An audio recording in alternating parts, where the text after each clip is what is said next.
Hurmatli obunachilarimiz, 2020-yilda ishlab chiqarilgan GK2 mexanika Cobalt'imiz keldi.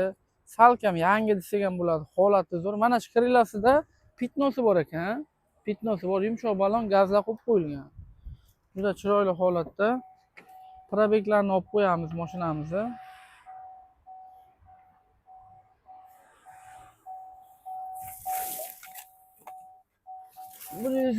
Bir yüzü 90 ming yurgan ekan. Halol probeg, mashina yonib turibdi, zo'r holatda. Hurmatli obunachilarimiz, oylik to'lovini 3 million 600 ming so'mdan 5 yilga chiqadi.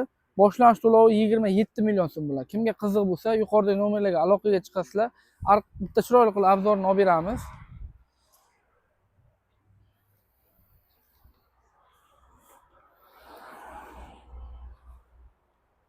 ikki ming yigirma Cobalt so'ragan akalarga jo'natib qo'yamiz. Mashinamizning tan narxi 119 million so'm.